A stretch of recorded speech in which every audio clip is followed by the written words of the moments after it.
If you're a business owner and you're thinking about using YouTube to drive traffic, generate leads, and make sales, great decision. YouTube is one of the best platforms for growing a loyal audience, building trust, and turning viewers into actual customers. But I also know that getting started can feel overwhelming. So I'm going to simplify the entire process for you, and by the end of this video, you'll have a clear plan you can follow to get your first video published. First, if you want to create videos that actually turn into sales, I have a free guide linked below on my YouTube lead system. It walks you through how all of this works with clear examples so you can start implementing it right away. Let's begin with what feels like the most important element of starting a channel and what tends to be the main reason most people procrastinate: the setup. I get questions all the time on what gear you need to record your videos, how to make your space look aesthetically pleasing for filming, especially when you can't seem to find a decent spot in your home,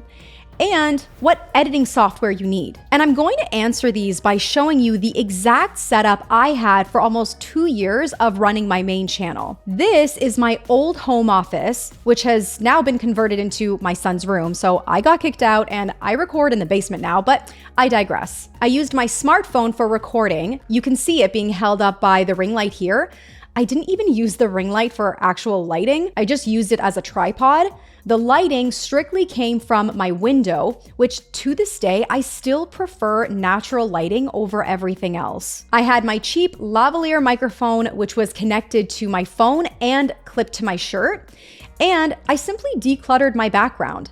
None of this was fancy, but it did offer a clear image and clear audio, which is all that really matters. Believe it or not, I didn't upgrade any of my gear until I hit 100,000 subscribers. After I reached that milestone, I decided to invest in more expensive gear, like a DSLR camera, softbox lighting, and this Shure microphone. But you don't need any of this stuff when you're getting started. So let's break down what you do need. For the camera, unless you already have a DSLR that you're super familiar with, use your smartphone, which is more than enough. Grab an affordable tripod from Amazon. This is the one I use for my phone. It's just over $30 and it's adjustable in a few ways, which I love. For audio, you can get a lavalier mic like this Pop Voice microphone for around $20, and it's actually really good. I have this one and I've used it many times. If you're using a new smartphone, you'll most likely need an adapter like this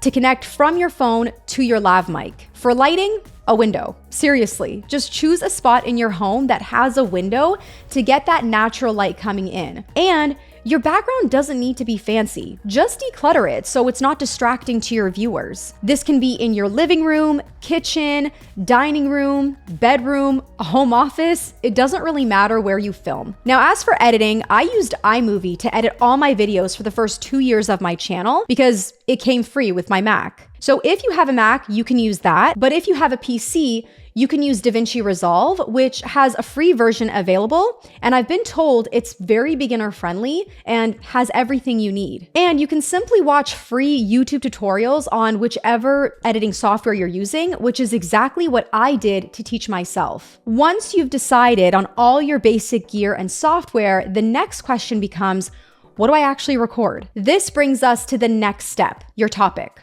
A lot of people either get stuck here or go in the wrong direction altogether, because when you sit down to think about what to film, it's very easy to default to broad topics like how to grow on YouTube, how to start an online business, or how to be more productive. And while those sound like good topics that many viewers would be interested in, they're just way too generic. They don't clearly speak to one person, and they don't give YouTube enough information to understand who to show your video to. So instead, we want to get more intentional here. The first thing you want to get crystal clear on is your channel's target audience. Who are you actually speaking to? And what do you help them with? For example, on this channel, I'm not just talking to anyone that wants to start a YouTube channel. I'm specifically helping female business owners use YouTube to grow their audience and generate leads for their educational digital products, like courses, coaching programs, and memberships, for example. That clarity makes everything so much easier for me to come up with content ideas. So I'm going to cover topics like how to get comfortable on camera, what types of videos generate sales, and basic gear you need to start your channel for your business. I literally decided to create this video you're watching right now because I get these questions all the time, so I'm simply answering them here. That's how I want you to think about this. And this leads me into the next important piece. Every video you create needs to be hyper relevant to your paid offers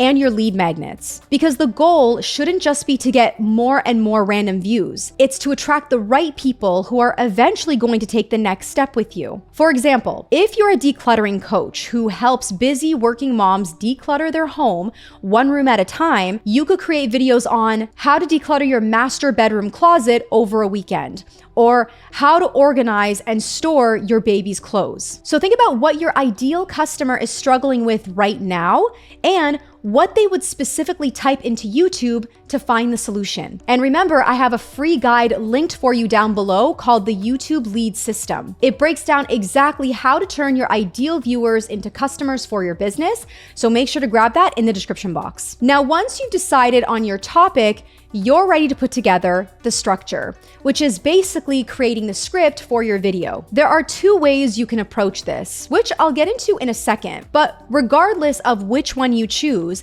every video can follow this framework more or less. You have your hook, which is basically the first 5 to 10 seconds of your video, giving your viewer reasons to keep watching, and then you jump straight into providing value. So this is where you get into teaching your specific concept, framework, etc. You want to stop about a third of the way through and give a call to action. This should be to download your lead magnet so they get on your email list, book a strategy call with you, or check out your paid offer. Continue providing more value where you complete the framework you're teaching, and then you have a final call to action, which is typically suggesting the next video your viewers should watch on your channel. With this in mind, you can either script it word for word or just create a simple outline with bullet points. And this really comes down to what you're most comfortable with, because both options have pros and cons to them. If you're scripting your video word for word, it can save you a lot of time when it comes to filming, because you're essentially just reading off a teleprompter or your screen. But the trade-off is that the scripting process itself will take longer because you're putting a lot more thought into what you say. On the other hand, if you're just jotting down bullet points,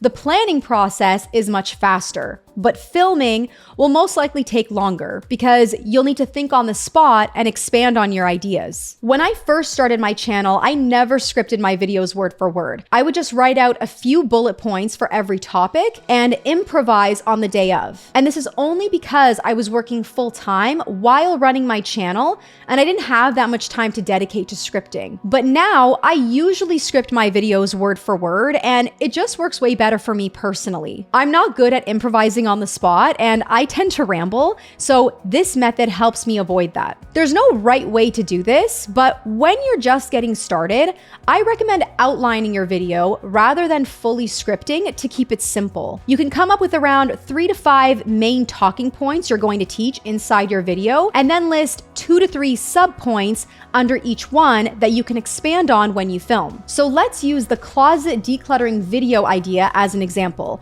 Now, as a disclaimer, I am not a decluttering coach, so I have no idea what I'm talking about here. If you're a decluttering expert and you completely disagree with these tips, please take it up with ChatGPT because that's where I got this from. So in the hook, I'm going to simply call out the frustration of having an overstuffed closet and not knowing where to start. Segment 1 can be remove everything from the closet to make quick decisions. And the subpoints under that would be how to decide what to keep, what to donate, and what to toss out. Segment 2 would be to organize everything by category. And I would expand a bit on how to organize your clothes, shoes, then accessories. And finally, segment 3 can focus on storage systems. So I can talk about what bins, shelves, and hangers to buy that will help keep everything neat and organized. And maybe my call to action would be to download my closet decluttering checklist because it's hyper relevant to this video. Of course, you can add way more detail for your bullet points if it will help you stay on track when it comes to filming. So once you've put together your script or your outline,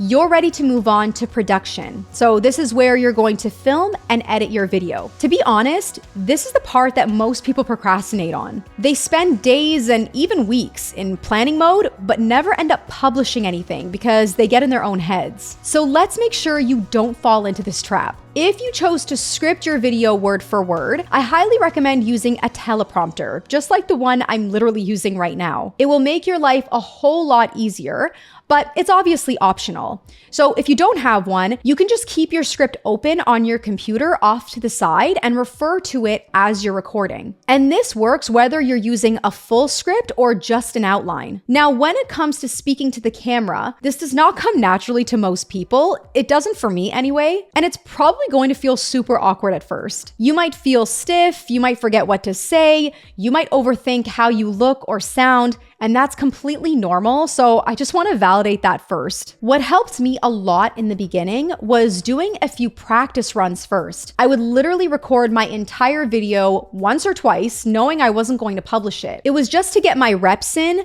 get more comfortable, and work through the awkwardness before the final take. But the trick here is to let go of trying to make it look perfect because it just won't be. And even if you make mistakes, it makes you human and relatable, so your viewer will resonate with you even more. On top of that, keep in mind that you have all the control over the final version when you go to edit it, so you can choose what to remove and what to keep in. Now, when it comes to editing, I really want to emphasize this. Keep it as simple as possible. All you really need to do is cut out long pauses or retakes, add in some of your own B-roll or stock footage that you can download for free from a platform like Pexels, and maybe add text to emphasize some key points here and there. That's it. Anything above that will just take up way too much of your time, overwhelm you, and it's not necessary, to be honest, when your content is clear and valuable to your viewer. If you want to speed things up a bit, which I imagine you do, you can also use tools like Gling or Descript that will automatically cut out pauses and mistakes for you. This can literally save you hours of work. I'll also link my iMovie tutorial below, which I recorded a long time ago, but it's still super relevant today, and it covers all the basics you need if you plan to use that software. All right, now that you have all the pieces you need to film and edit your video, let's talk about arguably the most important elements that can make or break it. No pressure. I call this your video's cover. You may already be familiar with this as your video's packaging, which refers to the title and thumbnail. I like to call it your video's cover because I'm a bookworm, so I figured I would commit to this metaphor. We're always told not to judge a book by its cover, and unfortunately, when it comes to YouTube, that's all we do. If the title and thumbnail of your video doesn't entice people to click, no one's going to watch it, regardless of how good the content is inside. Now, when you get comfortable with this entire process of planning and publishing videos, I would actually recommend you come up with your thumbnail and title before you even start scripting, because it's that important. You need to consider that your viewers are scrolling through their options on YouTube really fast, and many of them are watching on their phone. So your thumbnail and title need to communicate quickly and clearly what your video is about and who it's for. It also needs to pique their curiosity or evoke an emotion that they feel the need to click on your video. So what does this look like? Well, you can start by searching your topic on YouTube to determine which videos are ranking at the top and resonating with your audience. You don't want to outright copy another creator, but this will help you spot patterns and give you some inspiration on what you can include in your thumbnail and title. Keep your thumbnail as clean as possible. The less clutter, the better, because it's much easier for your viewer to identify what your video is about. I don't expect you to be a graphic designer, so you can absolutely use Canva templates to help you create your thumbnails when you're getting started. Your title is your chance to get very specific on the problem your video solves. So instead of something like 3 closet decluttering tips, you could say, how to declutter your master bedroom closet this weekend, step by step. It's more enticing and it gives the viewer a clear outcome. Something that's been really helpful for me is testing my title and thumbnail together before I publish the video. I use this free tool called thumbsup.tv. You can compare a few options if you want and choose the one that stands out the most before committing to it. All right, there's just one more piece you'll need to optimize your video, which will help it rank in YouTube search. And I'm referring to search engine optimization. I feel like there are a lot of mixed opinions about this now because some people say that SEO doesn't really matter anymore on YouTube. And I personally disagree. At the end of the day, YouTube is still a search engine. And especially when you're just starting out, SEO is one of the best ways to help your videos get discovered by the right people through search traffic. If your ideal viewers are searching for solutions to their problems on YouTube, your video has the potential of ranking at the top if it's fully optimized and it's exactly what they're looking for. There are many great tools you can use for keyword research. I've personally used Keywords Everywhere, TubeBuddy, and vidIQ. A lot of tools also offer free versions that are more than enough when you're just getting started. Now, I really don't want you to overcomplicate this. The purpose is to simply understand what your ideal viewer is already searching for, and then include those keywords in your title, description, and tags as much as you can. This will give YouTube more context on what your video is about and who to show it to. I have videos I published on my other channel years ago that get discovered every single day because I've optimized them with highly relevant keywords. And you can see on the back end that the majority of my viewers are discovering them through search traffic. Give this video a like if it was helpful, and you can head over to this video next where I break down what your first YouTube video should actually be about. So I'll see you there.